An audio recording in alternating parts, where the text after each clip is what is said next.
Who are the Igbos? Olee ndị bụ ndị Igbo? Hi everyone, welcome back to my channel. Today we are talking about the Igbo people. We are talking about the Igbo people. In Igbo we say Nde Igbo. Nde Igbo. The Igbo are one of the largest ethnic groups in Nigeria. They live mostly in southeastern. They live mostly in southeastern part of the country. In Igbo we say ndị Igbo bụ ndị bi na ọwụwa anyanwụ nke Nigeria. Ndị Igbo bụ ndị bi na ọwụwa anyanwụ Nigeria. They have their own language called Igbo. They have their own language called Igbo. They have their rich culture and traditions that are very, very special to them. They have their rich culture and traditions that are very special to them. Language is very important for Igbo. Language is very, very important for Igbo. You can greet somebody, Kedu. You can greet somebody, Kedu, which means how are you? How are you? Or Igbo onye Igbo. Igbo onye Igbo, which means are you Igbo? Are you Igbo?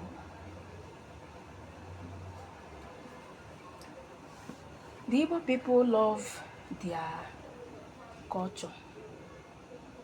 The Igbo people love their culture. Some famous culture in Igbo traditions include some famous culture and traditions of Igbo include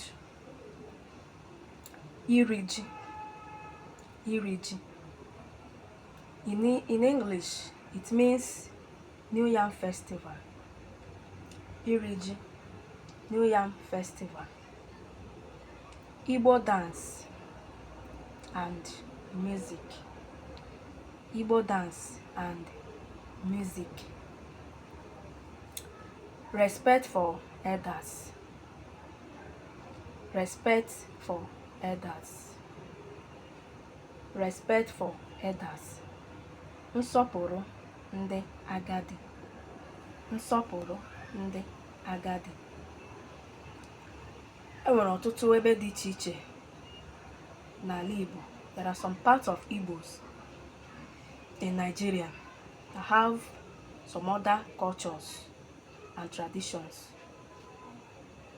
like Iwa Akwa, Iwa Akwa, Ịgba Mmanwu, emume Ịgba Mmanwu. Ịlụ nwanyị bụkwa otu n'ime traditions and culture of Igbo people. Ịlụ nwanyị, marriage, is one of the Igbo traditions and culture. That is marriage, ịlụ nwanyị. Ọzọ, okpukpere. Okpukpere so n'otu ihe ndị eji mara ndị Igbo. O so n'otu njirimara ndị Igbo. Maka na abịa n'ala Igbo, in Igbo language there are many things.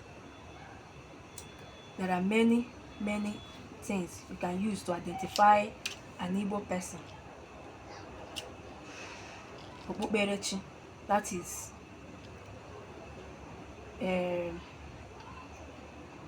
Okpukperechi in English means religion. That is Okpukperechi. Other traditions include family. Family is very important. Most Igbo live very close to their family and value their community. Ndị Igbo are also known as business and farmers. Ndị Igbo, the Igbo people, are also known as business and farmers. They are known for business and farmers. Igbo people are also known for business and farmers. Many Igbos are entrepreneurs. Many Igbos are traders. Many Igbos are hardworking farmers. In Igbo we say, ndị Igbo bụ ndị eji azụmahịa mara nke ọma. Ndị Igbo bụ ndị eji azụmahịa mara nke ọma. So that's quick introduction to Igbo people. If you want to learn more Igbo words, and culture, subscribe to my channel, like this video, and comment below. Ibu onye Igbo? Are you Igbo? Ibu onye Igbo? Thank you for watching. Daalụ.